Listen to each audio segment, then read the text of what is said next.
Bismillahirrahmanirrahim.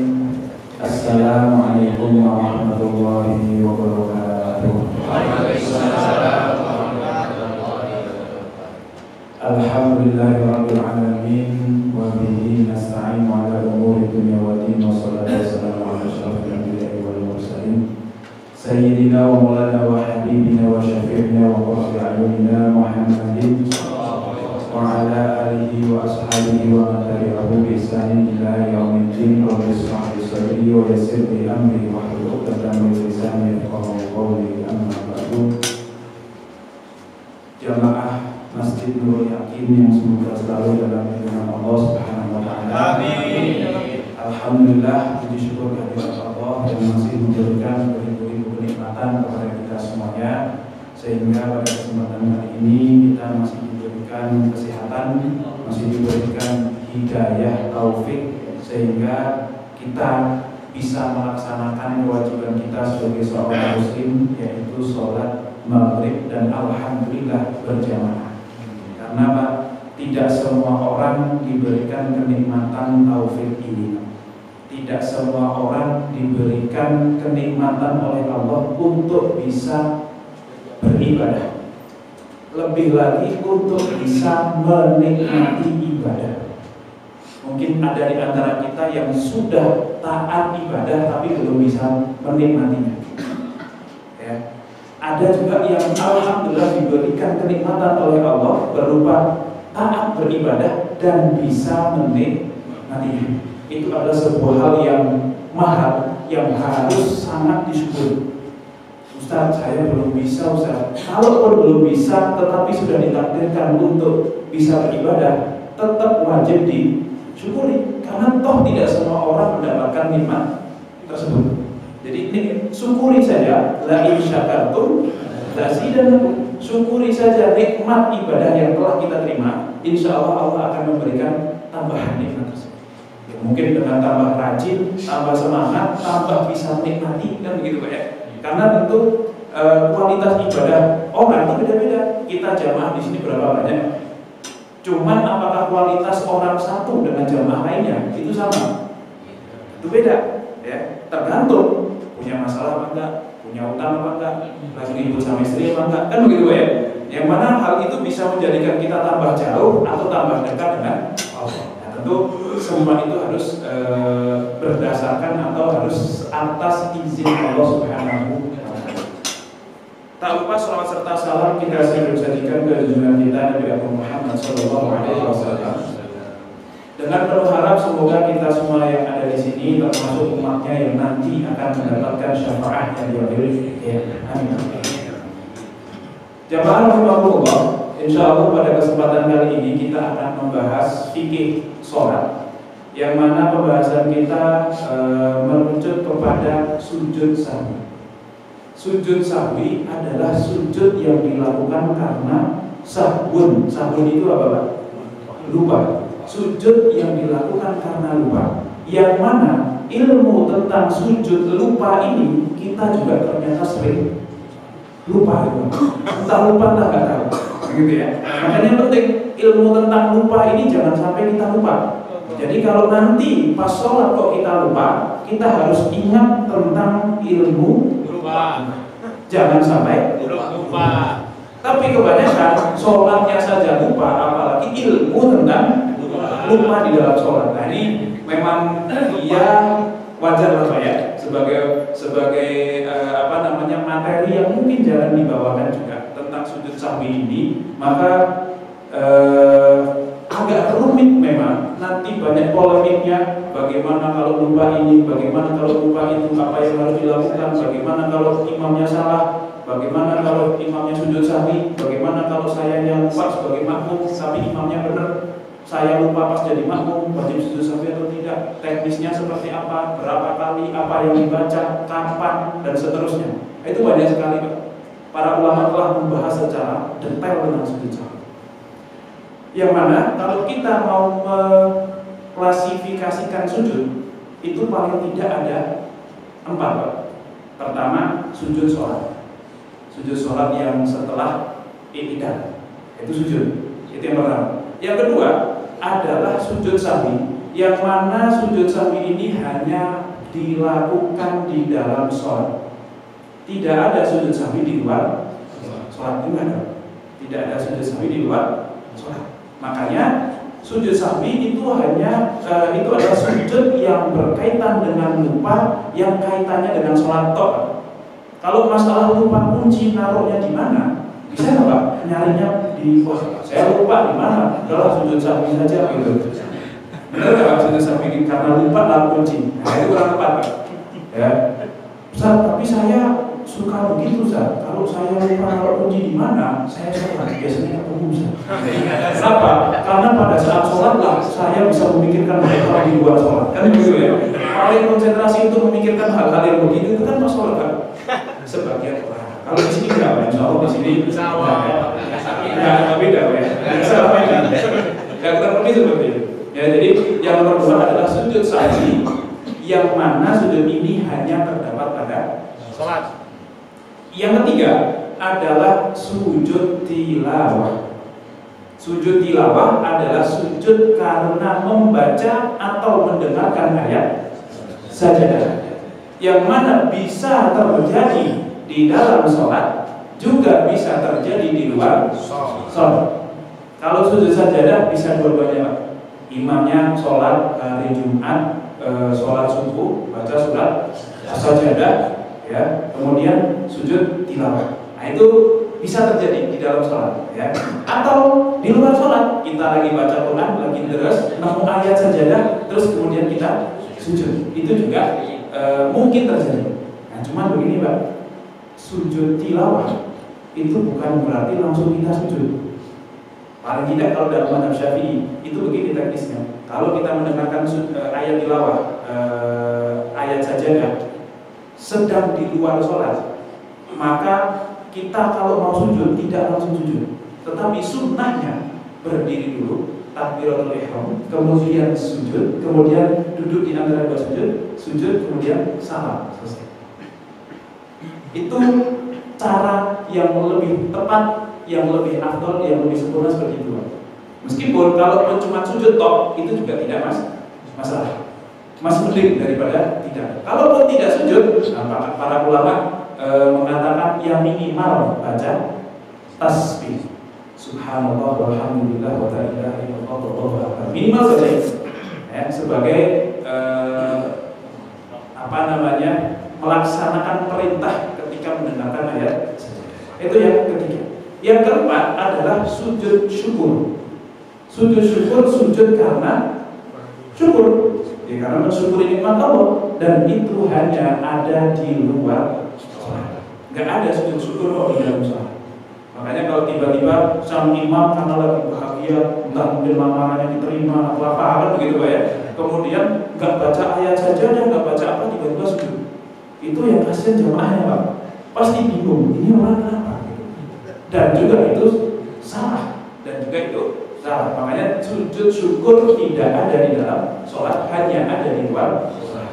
Sujud sahwi hanya di dalam sholat, sujud tilawah bisa di dalam dan di luar sholat, sujud syukur hanya di luar sholat.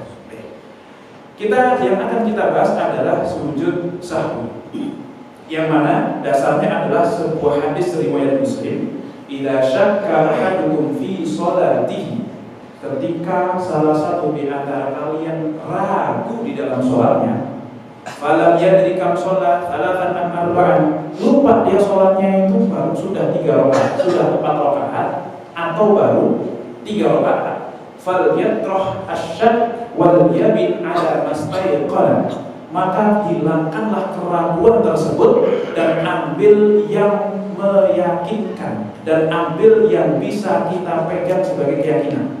Berapa Pak? Kalau ragu, saya sudah sholat 4 rakaat atau baru 3? Kan ragu Pak ya, antara 3 atau 4. Di antara 3 atau 4 ini Pak, yang sudah pasti ya Pak? 3. Yang sudah pasti? 3. Kalau 3 sudah pasti. Yang ragu apakah 4 atau belum 4? Kan gitu ya. Berarti yang 4 kita cari. Kita ambil yang pasti, yaitu 3. Tsumma yasjudu sajadataini qabla an yusallima. Kemudian sujudlah 2 kali sebelum salam. ini salah satu teknis Pak, nanti ulama beda pendapat memang, tetapi salah satu teknisnya adalah sujud sahwi itu dilakukan setelah tasyahud akhir, kemudian sebelum salam. Berapa kali Pak sujudnya? 2 kali sujud. Bukan sekali, tapi 2 kali. Fa in kana shalla khamsan, kalau ternyata kok kita itu sholatnya 5 kali ternyata, ya kita ragu apakah sudah 3 atau 4, ternyata sudah 4, tapi karena kita ragu tadi kan harus dianggapnya 3, nambah 1 lagi kan jadi 5 nih Pak. Syafa'na lahu sholatahu, maka sujud sahwi itu fungsinya untuk menggenapkan sholat kita yang ganjil tadi. Karena Pak, sholat kita itu sehari semalam itu sebenarnya harus ganjil. Sebenarnya harus kan ganjil. Sholat pagi itu ada witirnya Pak.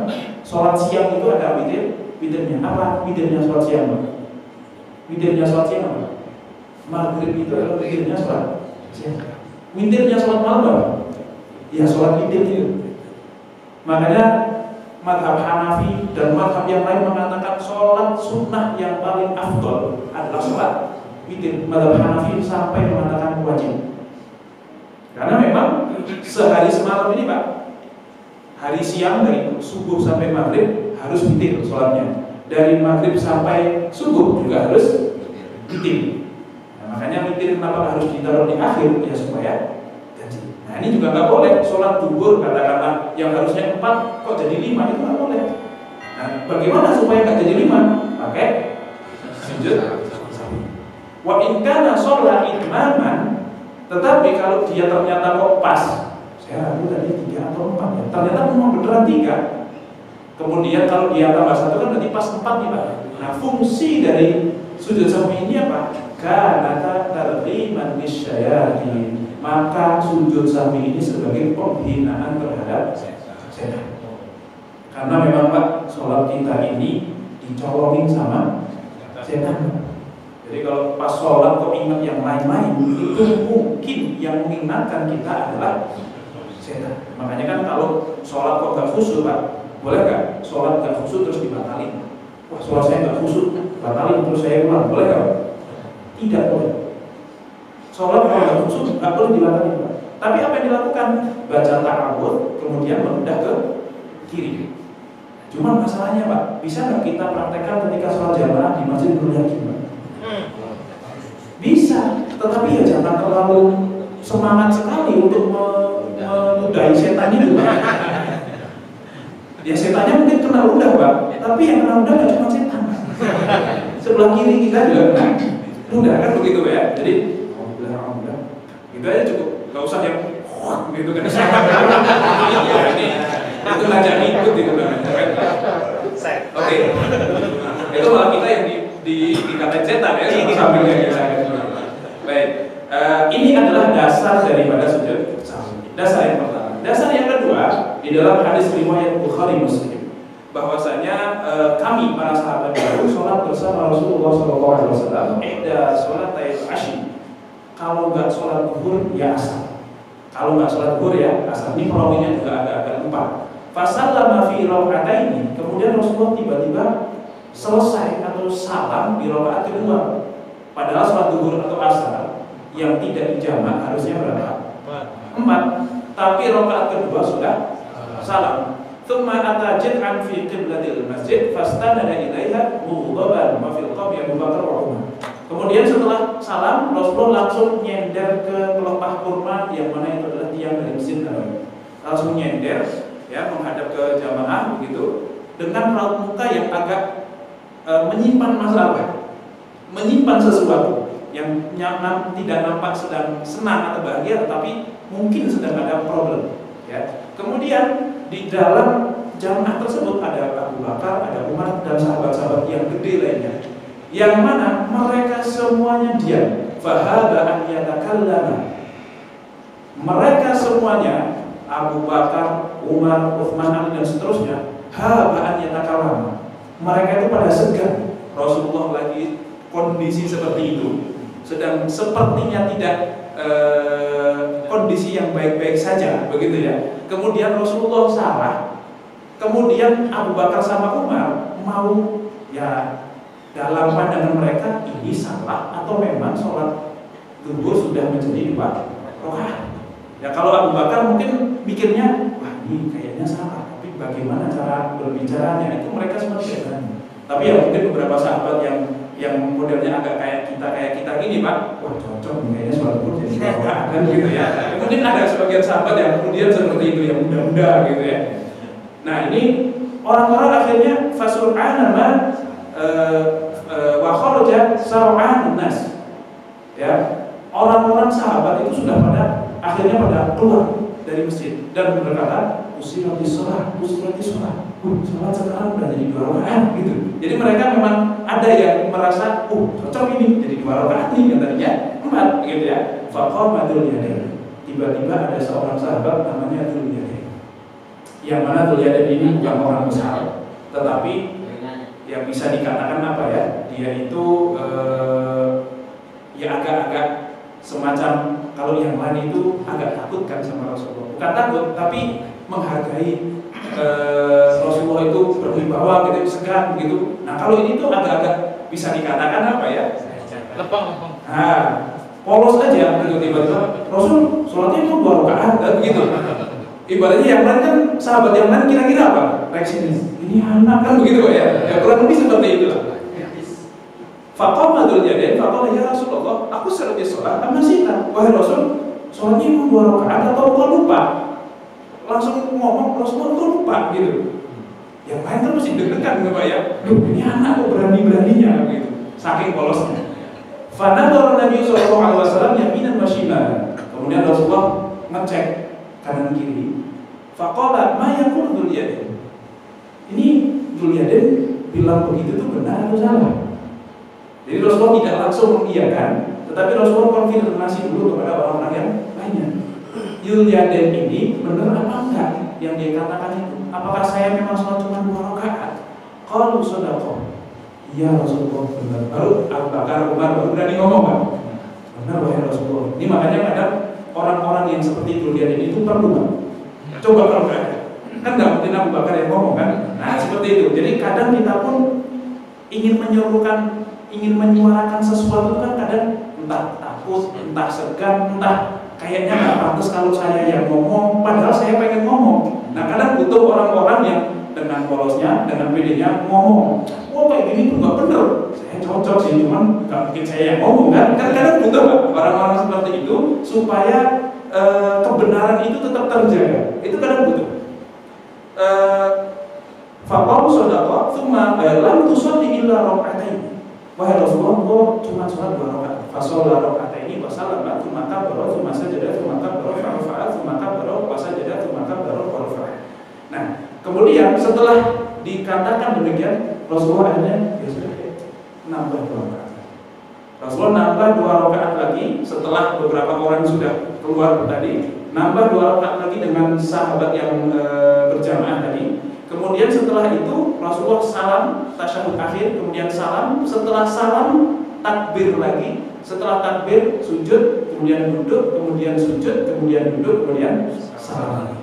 Nah ini dalil yang menunjukkan bahwasanya sujud sahwi itu dilakukan setelah salam. Kalau yang tadi itu sebelum salam, kalau yang ini setelah salam.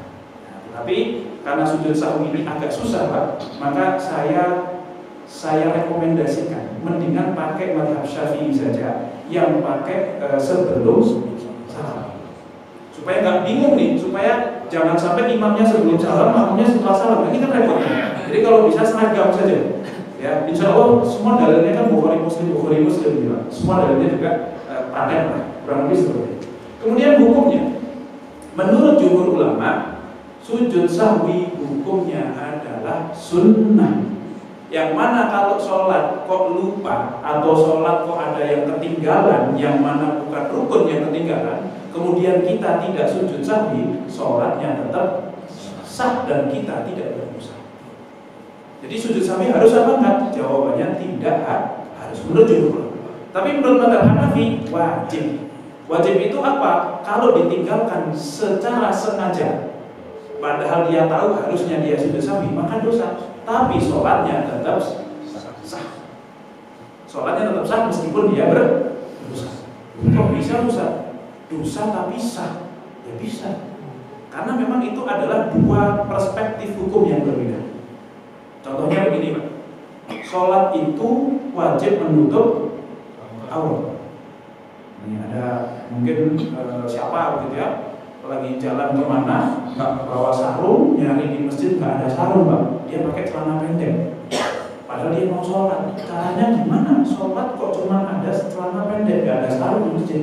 Akhirnya lihat jemuran Pak di samping masjid punya orang entah nggak tahu. Nah supaya sholatnya itu menutup aurat, dia ngambil jemuran milik tetangga masjid. Pertanyaannya, sholatnya sah nggak? Sah. Tapi dosa nggak? Dosa. Sah tapi dosa. Ini dua perspektif yang berbeda. Kalau dosa atau tidak dosa itu kaitannya dengan hukuman di akhirat, hukuman atau pahala di. Tetapi kalau sah dan tidak sah itu kaitannya dengan dunia. Apakah kalau sah berarti tidak perlu diulang? Kalau tidak sah maka wajib untuk diulang. Oke. Kecuali satu kondisi. Tadi mazhab Syafi'i dan jumhur ulama mengatakan sujud sahwi itu hukumnya sunnah kecuali satu kondisi, yaitu ketika sang imam sujud sahwi maka wajib bagi makmum semuanya untuk ikut sujud sahwi.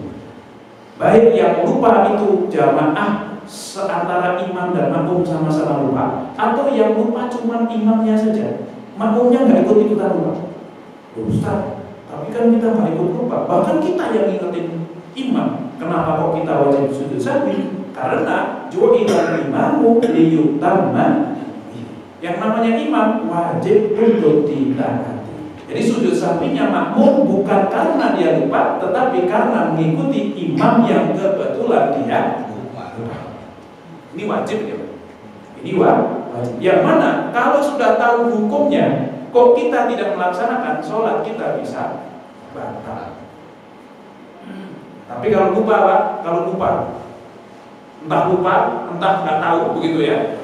Imamnya sujud sahwi terus kita diam saja karena tidak merasa bahwa dia itu lupa. Sah atau tidak sah sholatnya? Jawabannya sah karena dia tidak tahu. Oke, ini hukumnya terlebih dahulu. Kemudian yang berikutnya,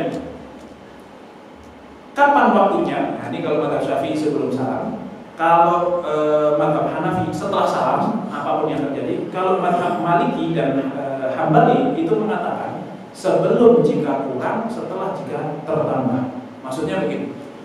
Salah satu penyebab sujud sahwi kan karena kita meninggalkan tasyahud awal. Kalau penyebab kita sujud sahwi adalah meninggalkan sesuatu yang seharusnya kita laksanakan, maka sujudnya sebelum salam sebagai penggantinya. Tetapi kalau kita melakukan sesuatu yang seharusnya tidak kita lakukan, katakanlah kita sholat sampai 5 rakaat, pas di rakaat kelima kita baru sadar, loh kok saya sampai 5 rakaat? Ya, atau mungkin sholat maghrib ternyata malah sampai 4 rakaat, di rakaat keempat baru sadar, loh kan ini sholat maghrib kok sampai 4 saya? Nah ini kan berarti lupa menambahkan sesuatu yang seharusnya tidak ditambahkan, maka sujudnya itu setelah. Tapi ini repot Pak, mendingan mazhab Syafi'i saja karena memang ini ilmu yang jarang kita pelajari. Maka perbedaan pendapat jangan dipelajari dulu lah. Saya kira seperti itu. Kemudian untuk bacaannya, bacaan sujud sahwi itu apa? Ada yang pernah baca? Subhanalladzi la yanamu wa la yasum. Artinya apa? Maha suci Allah, zat yang tidak pernah tidur dan tidak pernah lupa.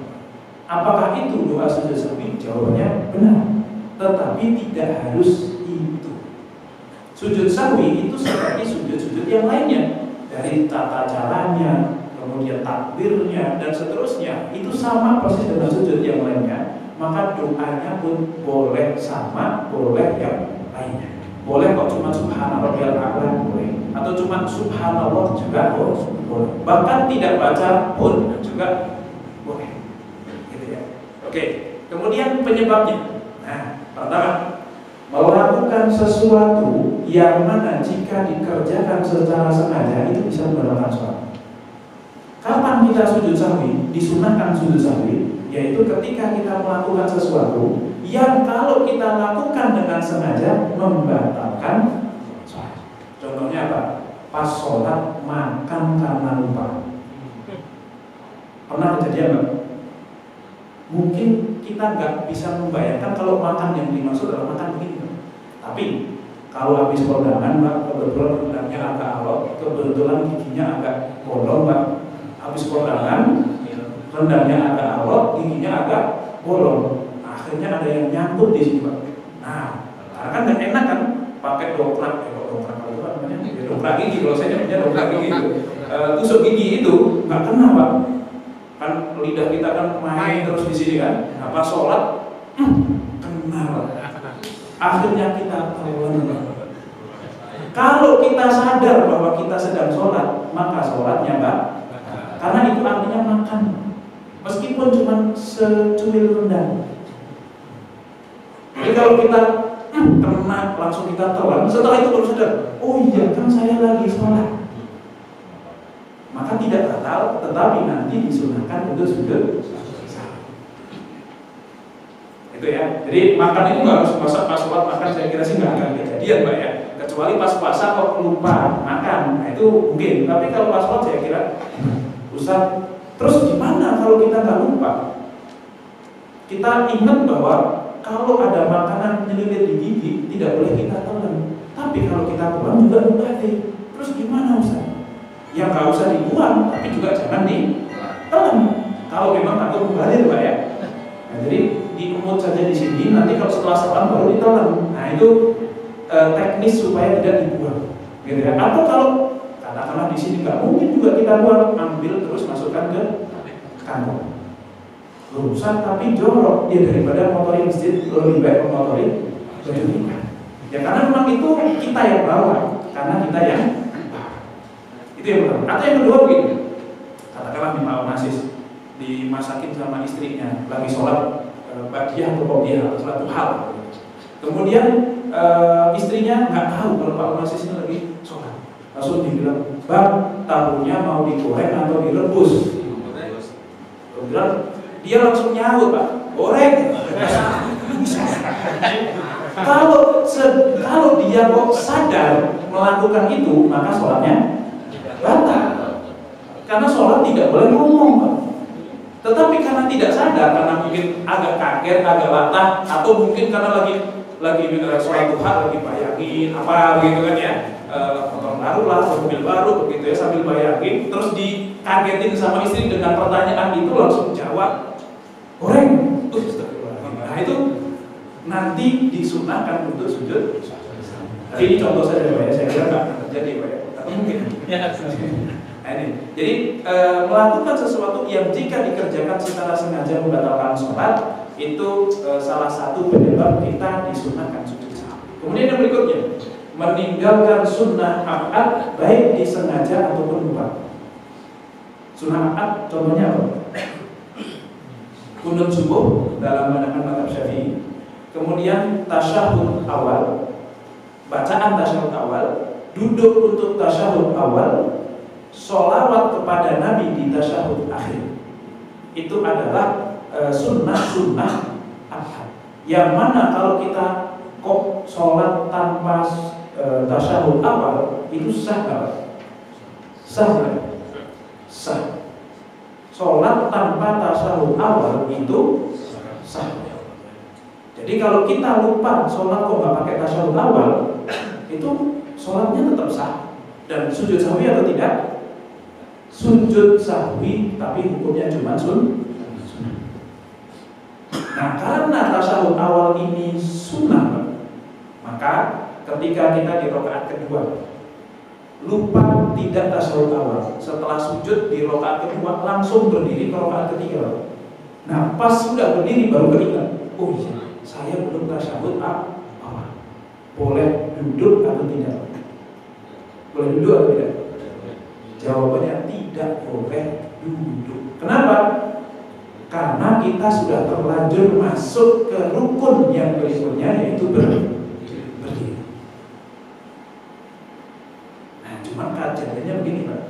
Kalau ternyata ini jamaah ya, karena imamnya lupa, dari rakaat kedua langsung naik ke rakaat ketiga tanpa tasyahud awal. Semua jamaahnya bilang subhanallah. Nah karena imamnya baru Pak, nervous kan, langsung mendor gitu Pak, langsung duduk gitu. Padahal kalau dia sudah dalam posisi berdiri sudah tidak boleh lagi untuk duduk. Baru setelah itu dia ingat Pak, oh ya kata Ustaz itu nggak boleh kalau sudah terlanjur berdiri kok duduk lagi, itu tidak boleh, batal sholatnya. Tetapi dia melakukan itu bukan karena sengaja Pak. Karena apa? Karena ngedon tadi Pak, kaget langsung ngedon, oh ya itu nggak boleh. Maka dia wajib langsung berdiri dan nanti disunahkan untuk sujud sahwi. Sujud sahwinya kenapa? Karena tidak tasyahud awal yang pertama. Yang kedua, karena melakukan sesuatu yang mana kalau dilakukan secara sengaja bisa membatalkan salat. Apa itu? Duduk lagi setelah lupa tasyahud awal. Bisa dipahami sampai di sini Pak? Ya. Nah, tinggal nanti sebenarnya banyak kejadian Pak. Imamnya duduk, makmumnya berdiri. Imamnya nggak lupa, subhanallah. Imamnya duduk lagi, terus kita makmumnya bagaimana? Apakah harus ngikutin dia atau tidak? Nah, ini banyak pembahasan nanti. Jauh kita akan bahas nanti. Kemudian yang berikutnya, memindahkan rukun qauli dari tempatnya, baca Al-Fatihah kok malah di sujud. Nah itu nanti kita disunahkan untuk sujud sahwi. Kemudian yang berikutnya, ragu di dalam rakaat ataupun rukun. Ya, ragu di dalam rakaat atau rukun. Saya tadi baca Al-Fatihah atau tidak ya? Saya tadi sudah rukuk atau belum ya? Nah itu nanti ada kesunahan untuk sujud sahwi. Baik, ini adalah 4 penyebab kita disunahkan untuk sujud sahwi. Kemudian yang berikutnya yang akan kita bahas adalah tentang ragu. Ragu di dalam sholat itu ada 2. Ragu di dalam syarat-syarat sholat dan ragu di dalam rukun-rukun sholat. Bedanya apa? Rukun sama syarat bedanya apa? Syarat dan rukun sama-sama wajib kita laksanakan. Contohnya rukun apa? Rukun sholat contohnya baca Al-Fatihah, kemudian rukuk, sujud, i'tidal itu rukun. Contohnya syarat wudu, menutup aurat, menghadap kiblat. Itu sama-sama wajib, tapi kenapa kok yang satu disebut rukun, yang satu disebut syarat? Apa yang berbeda? Kalau rukun berurutan, kalau syarat tidak harus berurutan. Kayak wudhu, kita wudhu dulu boleh di rumah. Ya, agak nyerempet kurang dikit lagi benar. Ada yang bisa? Kalau bisa pulang. Syarat di luar sholat, rukun di dalam sholat. Ini yang betul. Rukun itu merupakan bagian dari sholat, sedangkan syarat itu di luar sholat. Makanya nggak boleh Pak sholat kok pakai sarung, itu boleh nggak? Boleh nggak? Nggak boleh. Nggak boleh. Harusnya sebelum sholat pakai dulu sarungnya, baru sholat. Makanya kan pakai sarung itu kan kegiatan menutup aurat. Ya di luar sholat, jangan pas sholat. Itu Pak ya. Ini yang sekarang lagi viral kan guyonan seperti itu Pak. Meskipun sekarang lagi ada fatwa perempuan pakai BH itu hukumnya haram. Pernah dengar fatwa ini Pak? Yang lagi agak ramai ini. Nah ini saya pertama melihat itu, ini serius apa enggak? Apa ini model-model sholat kok berjamaah dengan imam atau sholat makmum kepada peci hitam, itu nggak boleh ya? Ya nggak boleh lah Pak. Peci hitam kan gitu ya, harus orang yang kalau pakai peci hitam atau putih nggak pakai. Nyuruh orang sholat, boleh nggak? Nggak boleh. Nggak boleh, lalu sholat kok disuruh, kok ngenteni, kok apa duduk sampai selesai sholat baru disuruh. Toh ke pasar itu jangan pas sholat kan? Sholat dilanggar, boleh nggak? Sholat dilanggar boleh. Boleh. Langgar itu artinya sholat. Nah itu tentang fatwa, mohon maaf perempuan pakai bra itu tidak boleh. Saya agak ragu. Ini itu model jokes yang begini atau serius ini? Ini agak susah. Oke, tapi kita tinggalkan itu, kita tinggalkan kepada syarat. Oke, ragu. Kalau ragunya kok di dalam syarat, maka kapan kita ragu? Apakah sebelum sholat, ketika sholat, atau setelah sholat? Kalau ragunya kok sebelum sholat, maka ini benar. Maksudnya apa? Begini, sebelum sholat kita ragu, saya itu sudah wudu atau belum? Ragu nih Pak. Maka keraguan ini berpengaruh dan kita tidak boleh sholat sampai kita yakin bahwa kita sudah wudu. Terus bagaimana kalau ragu sudah wudu atau belum? Apa yang harus kita lakukan? Wudu lagi, itu juga salah. Kalau kita ragu sudah wudu atau belum, udahlah daripada pusing wudu lagi, itu tidak benar. Kenapa? Karena wudu itu harus ada niat, Pak. Dan niat wudu itu apa? Niatnya untuk apa? Untuk mengangkat hadas. Nah, orang yang ragu bahwa dirinya itu sudah berhadas atau belum, saya udah batal atau belum ya? Udahlah wudu aja. Niatnya apakah mengangkat hadas atau untuk memperbaharui wudu? Karena niat itu paling tidak ada dua, Pak. Sebenarnya ada tiga. Pertama, menghilangkan hadas. Yang kedua, memperbaharui wudu. Sholat maghrib sampai isya, sebelum maghrib udah wudu. Habis maghrib kajian sampai isya belum batal. Sebelum isya dia wudu lagi, boleh nggak? Boleh. Niatnya apa? Memperbaharui wudu, karena memang belum ada hadas. Atau tadi sudah wudu sih, tapi sudah kentut, kemudian mau sholat wudu lagi, niatnya untuk mengangkat hadas. Nah, kalau orang yang ragu, Pak, niatnya yang pertama dan kedua. Dikatakan niat mengangkat hadas, hadasnya saya juga belum tentu ada. Batalin dulu. Nah, maka yang paling tepat antara yakinkan bahwa kita belum batal atau yakinkan bahwa kita sudah batal. Kalau yakinkan belum batal gimana? Ya, saat kita ingat bahwa kita sudah wudu. Wudunya saya ingat. Cuman masalahnya sejak wudu sampai sekarang saya sudah batal atau belum? Itu yang saya lupa. Maka kaidahnya adalah al-yakin la yazulu bisyak. Sesuatu yang sudah pasti tidak boleh dibatalkan dengan sesuatu yang belum pasti. Yang sudah pasti apa? Wudu. Saya ingat benar kalau wudunya. Cuman setelah wudu sudah batal atau belum? Itu yang antara iya atau enggak. Maka kita katakan tidak. Kita katakan tidak. Sudah batal atau belum? Jawabannya adalah belum. Karena kita ingat kalau kita sudah wudu. Tapi kalau keraguan kita sudah wudu atau belum, jawabannya belum juga. Karena itu yang kita ragukan. Jadi kalau iya atau sudah atau belum, yang lebih pasti adalah belum. Nah gitu. Jadi jika kita ragu belum wudu atau dengan syarat-syarat, kita pastikan dulu sebelum kita sholat. Atau yang tadi kan yang pertama adalah pastikan kita belum batal. Atau yang berikutnya, daripada pusing Pak, batalin aja deh. Ngapain Pak? Pipis. Ngapain Pak? Kentut. Tapi Ustaz, pipis kalau belum kebelet kan nggak bisa dipaksa. Kentut juga kalau nggak bisa dipaksa. Nyentuh istri di rumah susah, jauh Pak. Terus ngapain Ustaz? Biar batal. Kira-kira apa Pak yang gampang? Menyentuh sesuatu yang kalau tersentuh dari tubuh kita, yang kalau tersentuh membatalkan wudu. Nah, nggak usah diperjelas ya. Kalau yang belum paham boleh pulang. Nah, tapi nyentuhnya itu Pak, yang membatalkan wudu, menyentuh kemaluan yang membatalkan wudu itu pakai telapak tangan bagian dalam. Bagian dalam.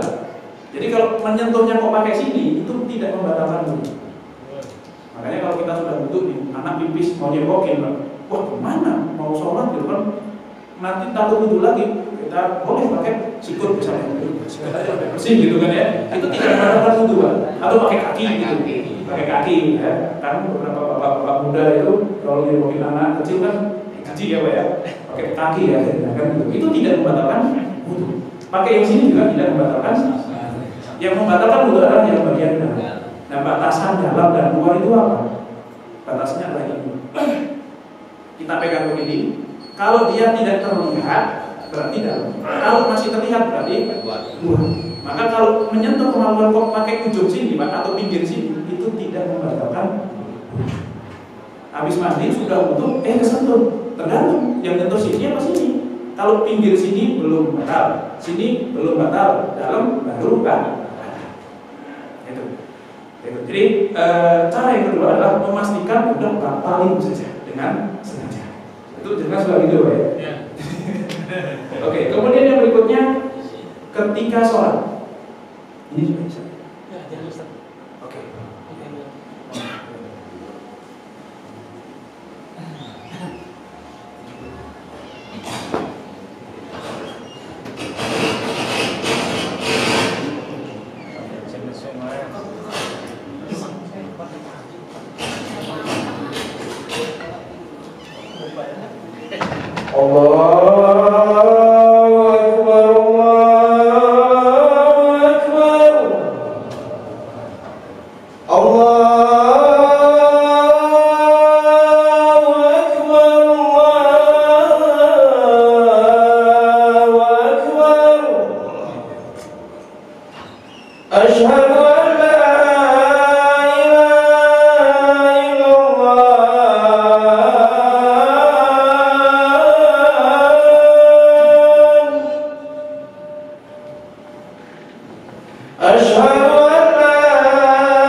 Kita lanjutkan sebentar, setelah itu silakan jawab.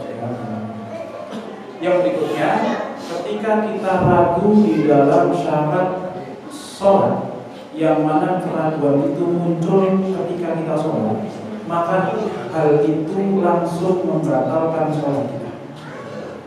Contohnya, kita lagi di sawah atau lagi di hutan, lagi di tempat orang. Biasanya yang susah kita pastikan itu adalah arah kiblat. Arah kiblat. Maka kita wajib yakinkan dulu sebelum kita mulai sholat, yakinkan dulu arah kiblatnya. Setelah yakin, baru kita sholat. Nah, di tengah-tengah sholat kok kemudian kita ragu, muncul keraguan, kok kayaknya saya salah ini arah kiblatnya. Maka pada saat itu sholat kita langsung batal. Sholat kita langsung batal. Jika keraguan itu muncul di tengah-tengah sholat. Atau tadi saya sudah wudu atau belum, saya sudah batal atau belum, pakaian saya ada najisnya atau tidak, dan seterusnya, ini kelihatan atau tidak, ada auratnya yang kelihatan atau tidak, dan seterusnya. Waktu sudah masuk atau belum, itu juga berpengaruh dan sholat kita langsung. Tapi kalau keraguan itu muncul setelah sholat, maka tidak berpengaruh kepada sholat kita sah, tidak perlu diulang. Setelah sholat baru muncul keraguan, saya tadi itu sudah batal atau belum ya? Itu sudah tidak berpengaruh. Tidak berpengaruh, sholat kita tetap sah, kecuali nanti ada bukti yang meyakinkan kita bahwa oh ternyata benar saya belum wudu, atau oh ternyata benar kiblat saya salah. Itu harus diulang, ya. Apakah harus diulang secara mutlak? Jawabannya tergantung apa yang kita ragu. Kalau masalah aurat, masalah waktu, masalah wudu, masalah najis, itu wajib diulang. Meskipun ketahuannya 2 hari berikutnya. 2 hari berikutnya baru ingat, atau nengok celana, Pak. Ya Allah, ternyata celana ini bolong. Padahal saya kemarin 2 hari yang lalu sholat pakai ini, dan ini bolongnya udah lama ini. Pas di sana itu ternyata sobek dan bolong, sehingga sholat yang itu saya tidak sah, wajib diulang. Kalau masalah aurat atau masalah wudu atau belum, najis atau tidak, itu juga wajib untuk diganti meskipun waktunya sudah lewat. Kecuali kalau kita salah masalah kiblat. Masalah kiblat kita beristihad ngadepnya ke sana. Setelah beristihad pakai kompas segala macam, ternyata sholatnya ke sono. Sholat begitu ya. Setelah sholat selesai, waktunya habis ya, masuk waktu sholat berikutnya, baru ada orang teman kita yang punya rumah bilang, yuk kita sholat jamaah. Oke siap. Ternyata dia sholatnya nggak bisa. Saya tadi sholat nggak ada sono, kok ternyata kiblatnya sana. Iya, kiblatnya sana. Kalau ketahuannya setelah sholat itu keluar waktunya, maka tidak perlu diulang. Tetapi kalau masih dalam waktunya, maka wajib untuk diulang. Karena masalah kiblat itu masalah yang istihadi, yang apa? Pakainya kira-kira. Berbeda kalau wudu atau tidak wudu, aurat atau tidak aurat itu kan sudah dipastikan. Ya kalau yang kelihatan kopahannya ya aurat, kan gitu ya. Cuman kalau masalah kiblat kan kadang memang ada di satu tempat yang kita tuh benar-benar tidak ada petunjuk kiblatnya ke arah mana. Kan ada kondisi seperti itu. Tapi kalau aurat, kira-kira ini aurat atau bukan ya? Ya sudah pasti. Kalau batal atau enggak, ya sudah pasti. Masuk waktu atau belum juga sudah pasti. Jadi karena beberapa orang itu suka ragu di dalam masalah syarat-syarat seperti ini. Akhirnya jadi was-was yang tidak berujung. Dikit-dikit was-was. Dikit-dikit ulangin wudunya, dikit-dikit wah takutnya nanti batal. Nggak ada. Sangat salah kalau orang kok takut batal itu. Takutnya nanti batal. Kalau mau sholat harus wudu lagi. Kenapa? Takutnya kalau setelah maghrib tadi, meskipun kamu nggak ke kamar mandi, nggak nyentuh perempuan dan seterusnya, kan siapa tahu ada kentut yang keluar. Ya kan siapa tahu. Siapa yang tahu? Saya saja yang mengalami tidak ada kok, tidak merasakan. Kenapa kok ada malah mengiranya seperti itu. Ya kalau memang tidak ada, jangan mengaji ada. Ada yang sakit takutnya takut kencipratan najis ini. Ya ada apa enggak najisnya? Ya nggak kelihatan tapi takutnya ada. Ya sama najis saja kok pakai takut kan gitu ya. Nggak usah. Kalau memang tidak ada, ya katakan tidak ada. Sholat pakai celana tersebut. Tapi Ustaz, kalau dilihat pakai mikroskop pastinya ada. Pas pipis pasti ada yang niprat. Nah, itu sesuatu yang meskipun najis tetapi dimakfu karena sedikit. Jadi harus tahu ilmunya supaya tidak was-was. Karena saya tuh beberapa kali, ya sering bisa dikatakan ditanyai orang yang was-was dan itu bikin jengkel. Dikit-dikit Ustaz, saya kalau kayak begini, saya sudah batal atau belum ya? Lah kamu aja nggak tahu gimana saya kan gitu. Kenapa nanya saya gitu? Makanya harus ada ilmu dalam ibadah supaya ibadah itu pakai ilmu, bukan pakai asumsi, bukan pakai was-was. Kan biasanya orang kalau was-was itu karena asumsinya sendiri, bukan karena kenyataan, bukan karena ilmu. Dikasih tahu nggak batal, sholatnya sah, nggak perlu diulang, dia masih akan nanya lagi. Tapi Ustaz, saya takut gini. Ya sudah, nggak usah nanya kalau sudah gitu. Ngapain nanya setelah dijawab kok masih Itu artinya Anda tidak percaya dengan ilmu, Anda ibadah dengan hawa nafsu. Karena Pak, yang akan memasukkan kita ke surga bukan sholat kita, bukan amalan kita. Yang akan memasukkan kita ke surga adalah ridhonya Allah Subhanahu wa Ta'ala. Maka Allah menurunkan ilmu dan aturan seperti itu, ya ikuti.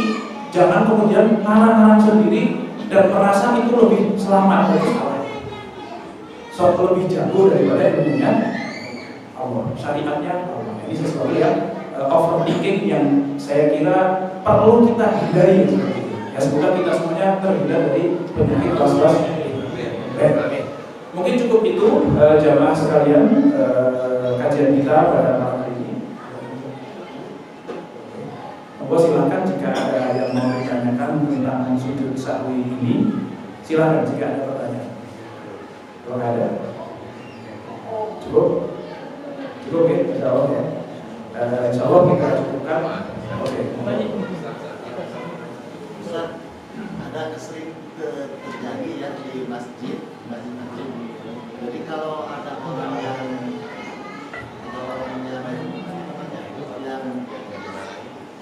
imam dia berdiri, sedangkan makmumnya subhanallah. Jadi ada orang menanyakan, dia tidak mengetahui Ustaz. Jadi imamnya berdiri, sedangkan makmumnya tetap aja menyebut subhanallah. Sedangkan dia sudah sempurna kali dirinya.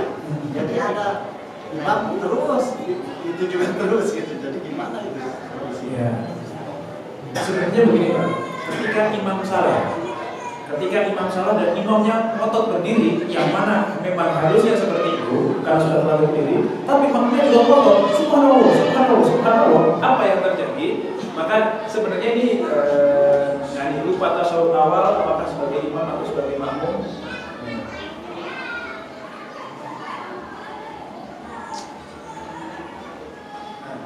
Imam tasyahud, makmum berdiri. Imam berdiri, makmum duduk. Maka jika imamnya kok berdiri, lupa tasyahud kemudian berdiri, udah di subhanallah tetap nggak duduk, yang mana memang harusnya nggak boleh duduk. Jadi kita kalau jadi makmum melihat imamnya lupa tasyahud awal, kemudian dia sudah terlanjur berdiri, kita nggak usah subhanallah. Takutnya apa? Takutnya kalau imamnya duduk. Kalau imamnya duduk langsung repot semua gitu. Duduk padahal salah kalau duduk kan Pak ya. Kalau ternyata dia lupa ngedon gitu, hanya berdiri lagi, malah jadi repot. Jadi nggak usah disubhanallah. Maka bagi makmumnya bagaimana? Harusnya makmumnya ikut berdiri dan sholatnya sah. Tapi kalau dia tetap duduk Pak, apa yang terjadi? Maka ada dua kondisi. Apakah dia niat mufaroqah atau tidak niat mufaroqah? Niat mufaroqah itu niat, wah imamnya lupa tidak tasyahud awal, ya sudah saya tak tasyahud awal, tapi saya niat memisahkan diri dari jamaah. Maka kalau ada niat mufaroqah, sah sholatnya. Kalau niat mufaroqah. Kalau tidak niat mufaroqah, tergantung apakah dia tahu bahwa itu akan membatalkan dan sengaja melakukan hal itu, maka sholat yang batal. Atau dia tidak tahu atau lupa, tahu sih ilmunya pernah kajian, cuman harusnya kita berdiri nggak duduk ya, atau gimana ya? Saya lupa pas kajian itu, karena kebetulan duduk di paling belakang dan nyender di tembok dan agak ngantuk gitu ya. Nah, pas kajian itu saya lupa. Maka sholatnya tetap sah dan tidak perlu untuk sujud. Jadi kalau karena nggak tahu nggak apa-apa, tapi karena kita sudah tahu semuanya, yang di sini terutama kalau imamnya lupa tidak tasyahud awal, jangan disubhan. Udah biarin saja dan kita ikuti kalau mau tetap berjamaah. Tapi boleh juga untuk mufaroqah dan tasyahud awal sendiri. Itu boleh. Tetapi tetap lebih afdol mengikuti imam. Karena untuk lebih baik jamaah meskipun ada sunnah yang ditinggalkan daripada melakukan sholat secara komplit tetapi tidak berjamaah. Ibaratnya begini Pak, jamaah di masjid tapi suratnya kuliah kumpul. Atau sholat sendirian tapi bacanya surat Yasin. Lebih baik yang mana Pak? Kalau sholat fardu tetap lebih baik berjamaah. Ya kalau mau baca surat Yasin boleh pas tahajud, pas witir, jangan pas sholat fardu. Kalau sholat fardu naik jamaah saja meskipun imamnya cuma baca kuliah sama kuliah. Karena bisa jadi imamnya kuliah sama kuliah itu bukan karena keapal yang lain Pak. Karena melihat jamaah yang lain memang sukanya kuliah sama kuliah. Jadi melihat selera bisa jadi seperti itu. Allah terjawab ya Pak ya? Bismillah ya. Apakah ada yang lain? Ada yang kita lakukan?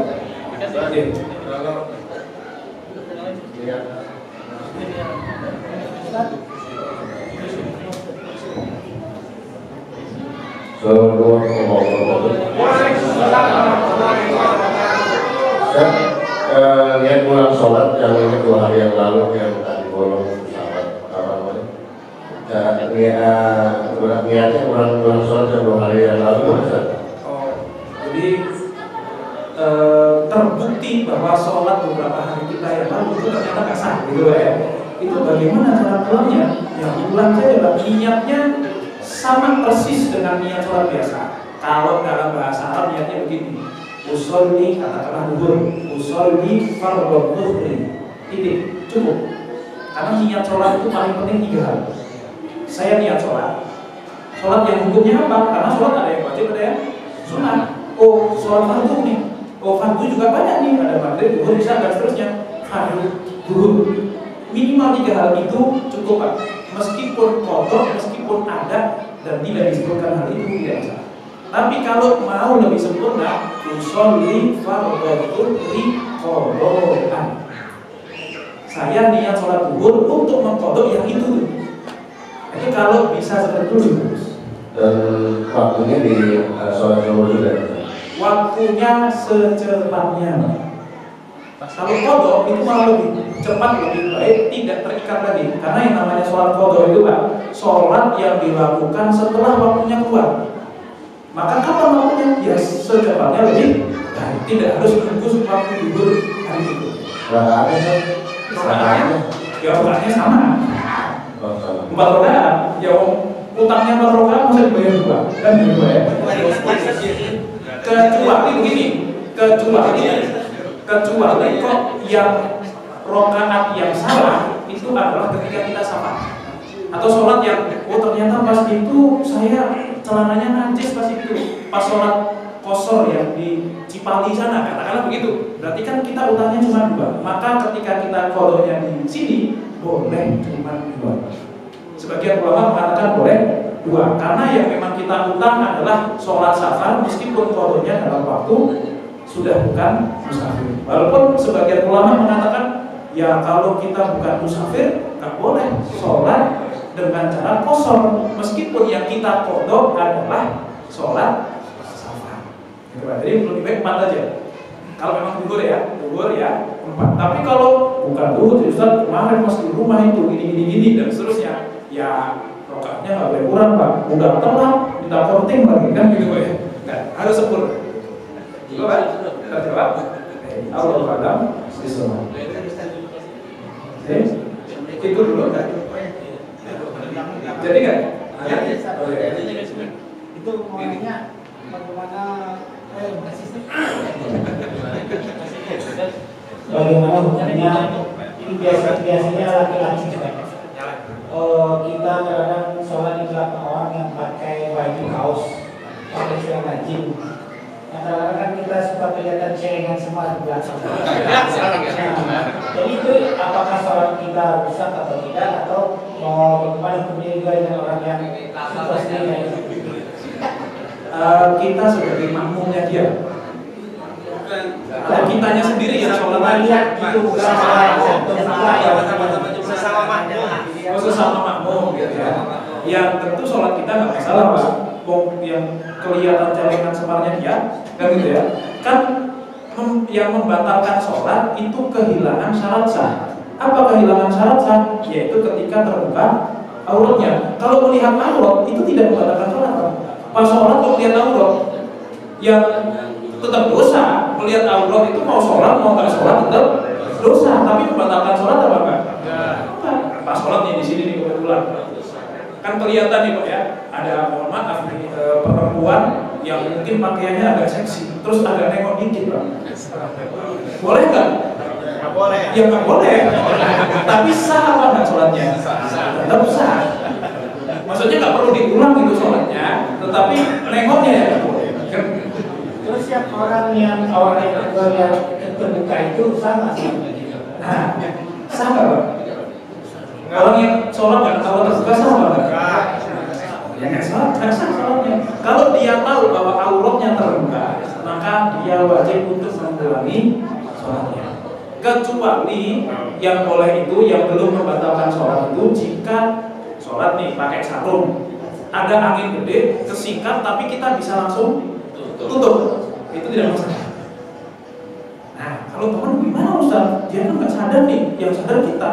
Pas dia sujud, kita langsung melihat sebagai teman dekat nih Pak, sebagai teman kontrol gitu ya, langsung kita tutup icep, nah gitu sambil sujud, megangin kasut orang boleh nggak Pak? Boleh. Karena pas sujud itu paling tidak, yang paling penting adalah jidat. Jadi tangan yang satu sujud, tangan yang satu megangin sini, itu nggak apa-apa Pak. Bahkan kalau katakanlah dia imam kita, daripada sholat kita nanti kenapa-napa, kita makmum sama dia, udahlah. Dia sujud kelihatan auratnya langsung kita tutupi Pak, langsung kita tutup. Itu nggak masalah. Kalau teman Pak, tapi kalau bukan teman jangan. Itu jadi masalah nanti. Ya jadi gitu. Kelihatan auratnya itu belum membatalkan sholat asalkan bisa langsung ditutupi saat itu juga. Tetapi kalau sudah lama, kok agak seger-seger, kenapa ini kan gitu ya? Oh alah kebuka, itu sudah batal. Bisa dipahami Pak ya batasannya? Allah Akbar. Assalamualaikum warahmatullahi wabarakatuh. Seperti saya kurang jelas di yang Ustaz kurang jelas ya. Imam kemudian rokaat, makmum sama sekali dia harus dicatat seperti Nabi ya. Nah makmum dia sama sekali. Kemudian baru ngobrol, jadi kemudian rokaatnya. Apakah wajib sujud sahwi imam itu tidak? Imam kelebihan Rokaat. Oke, pertanyaannya, kalau imam kelebihan rokaat, sikap makmum bagaimana? Ini dulu. Rokaat keempat, harusnya rokaat keempat nih. Imam naik lagi, rokaat kelima. Makmum bagaimana? Tidak boleh ikut. Tidak boleh ikut. Imam wajib duduk. Pilihannya dua, antara mufaroqah salam sendirian. Maksudnya mufaroqah terus salam, ya udah saya menyelesaikan sendiri, biar imam maju sendiri gitu ibaratnya. Atau yang kedua, kita nungguin imam menyelesaikan rokaatnya dia dan kita salam bareng. Tapi kita nggak boleh ikut karena itu jelas salah. Jadi mengikuti imam, mengikuti pemimpin itu wajib Pak. Taati pemimpin itu wajib selama tidak salah. Kalau cuma meninggalkan tasawuf awal itu ya memang sebaiknya tasawuf awal. Tapi kalaupun tidak, ya masih boleh, maka masih wajib ditaati. Kurang lebih seperti itu. Tapi kalau dia salah dalam masalah nambah rakaat lagi, itu kan sudah jelas salah yang salah begitu. Maka tidak boleh untuk ditaati, ya.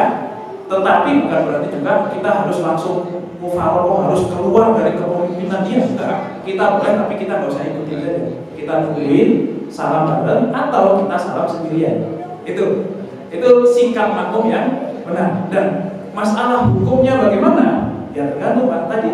Kalau kita kok melakukan dengan demikian maka benar, dan sholatnya imam bagaimana? Kalau imam tidak merasa itu salah dan imam tidak sujud sahwi, boleh bagi kita untuk sang imam salam kemudian kita sujud sahwi sendiri atas lupanya si imam. Itu boleh. Jadi yang lupa imam yang sujud sahwi kan banyak Pak ya, yang salah siapa, yang tanggung jawab siapa. Itu Pak ya. Nah, tapi boleh gitu. Sebagai rakyat seperti itu tidak masalah. Ataupun kita tidak sujud sahwi juga tidak masalah. Kecuali imam kok sujud sahwi dan memang tahu kalau dia salah, maka wajib bagi kita ikut sujud sah. Tapi kalau tidak, kita boleh iya, boleh tidak. Secara Allah wa'ala. Ya. Assalamualaikum.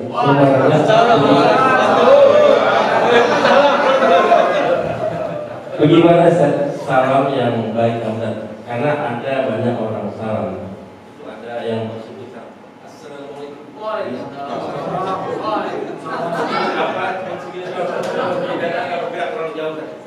Oke. Jadi begini, salam itu bagian dari sholat. Dan ketika sholat tidak boleh meninggalkan menghadap kiblat.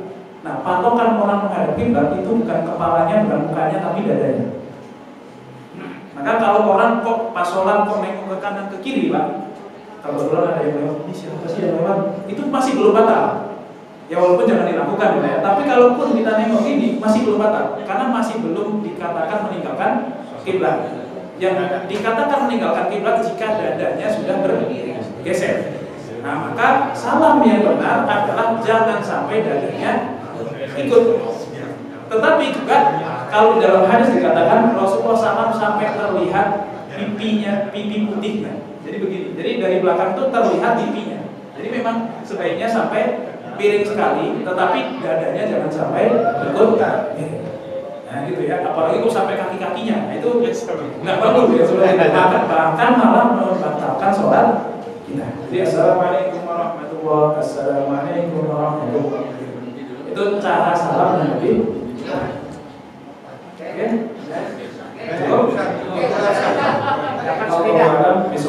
kita cukupkan kajian kita pada malam hari ini. Semoga ilmu yang kita dapatkan bermanfaat dan berkah untuk kita semuanya.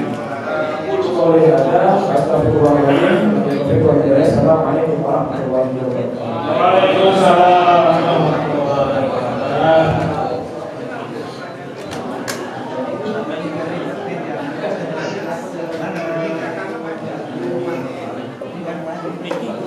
Siapa yang kelihatan celengannya? Kamu?